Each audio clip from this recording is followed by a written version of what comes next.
Should you buy the iPhone 16 Pro with a gimbal or the Osmo Pocket 3? In this video, I'm going to try and break down the pros and cons of each, why you might want one over the other, or why you might want both. And just as a reminder, links to all of this gear is down in the description below. So I think one of the first important factors to take into account is going to be price. Now, the Osmo Pocket 3 Creator Combo sits at around $800, and a new iPhone 16 Pro with the 3 lenses is going to cost you about $1,000. Now, they did come out with a new model, the iPhone 16E or something like that. Hello, Editor Ryan here on a sunny day in North Carolina in the US, and I just took a look at the iPhone 16E, and it is very impressive with its 48 megapixel camera. Now, it's not going to have the same features as the iPhone 16 Pro or the same focal lengths, but it is a really good contender when it comes to a single focal length, comparing it to the Osmo Pocket 3. Then the difference becomes sensor quality and then features within the camera,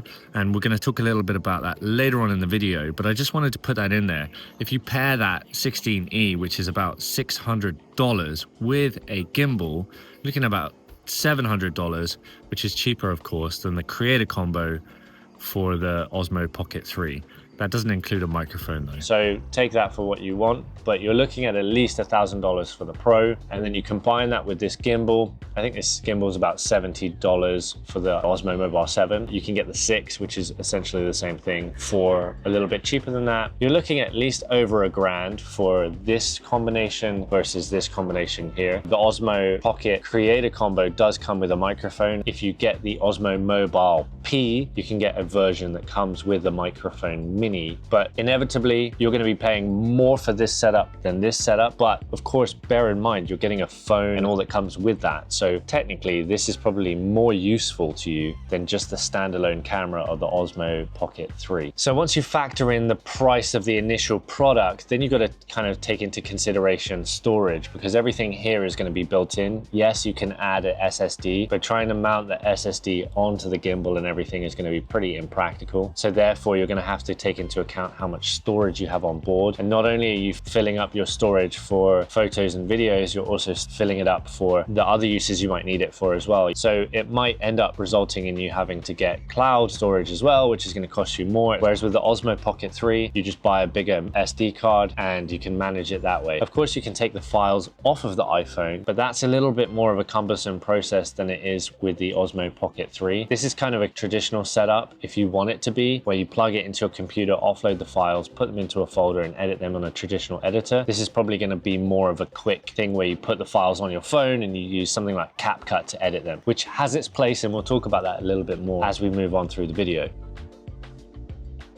So the next major thing is going to be camera quality, and I have to be honest with you, the improvement of the cameras on the new iPhone 16 is pretty huge, especially for me since I upgraded from a 12 Pro Max. You can check out my last video where I made a surf video in Costa Rica, and you can see the incredible quality of the cameras, both in regular and slow motion, as well as the variation between the 5x focal length and the wide angle lens as well. The versatility of these cameras is absolutely incredible. Now, the Osmo Pocket 3, this has a 1-inch sensor, and what that means is it's a bigger sensor to let in more light, allowing you to capture better quality images and give you a bit more of a kind of blurry background as well, as a side thing to having a larger sensor. But natively, this thing only has one focal length. Now, the Creator Combo comes with a wide angle lens as well, so you can move it from its regular like 25 or 26 millimeter focal length equivalent to a wide angle, which is about 16, I think. So it is a bit versatile, but nowhere near as versatile as what you get with the cameras on the iPhone 16 or some of the other ones on the lower models as well.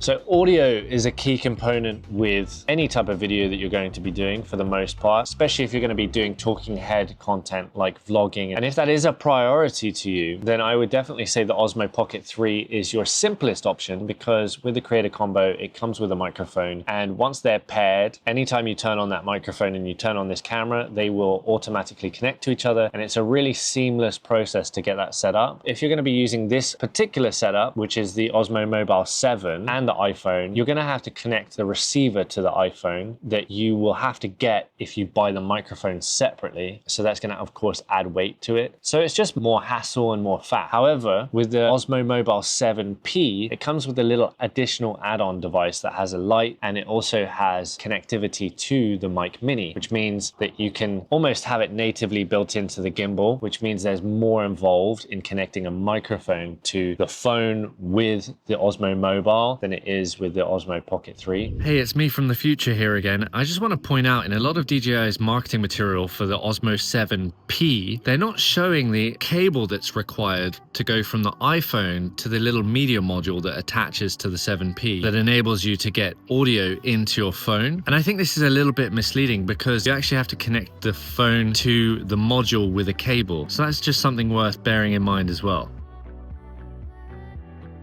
So the Osmo Pocket 3 has been out for quite a while now, and being in 2025, it is still totally relevant and the image quality is still incredible, and people are using this on a daily basis, including myself. And actually it's sold out a lot of places apparently. So I don't think this is going anywhere, or at least going obsolete. However, with the Osmo Mobile 7 and your iPhone, of course, this is totally modular. So you can remove the phone from the gimbal, keep the gimbal for years, and keep upgrading your phone and getting all of the improvements from the camera and the other features of your phone as time goes on. Whereas this thing, you can't switch out the cameras, can't switch out the sensor, and this is not modular. The only thing you can attach and detach is the additional battery that comes with it. So this will eventually become obsolete. I don't think that you're going to be able to add much to these gimbals to make them much different.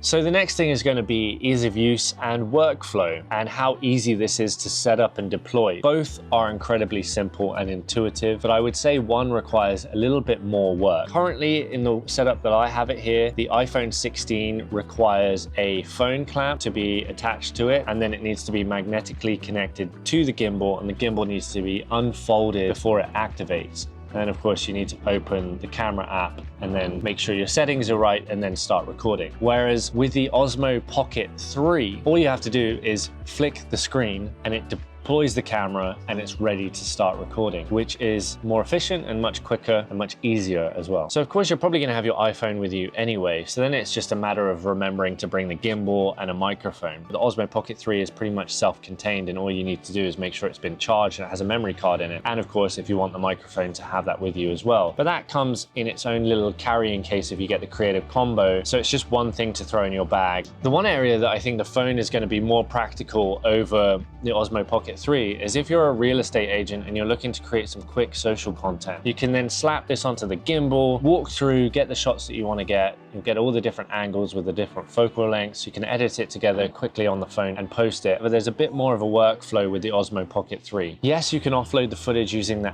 Mimo app and put it directly onto your phone, but you're going to have to transfer it directly. It's a few extra steps, and this is of course more conducive to putting the files on your computer and editing them through editing software like DaVinci Resolve or Final Cut Pro.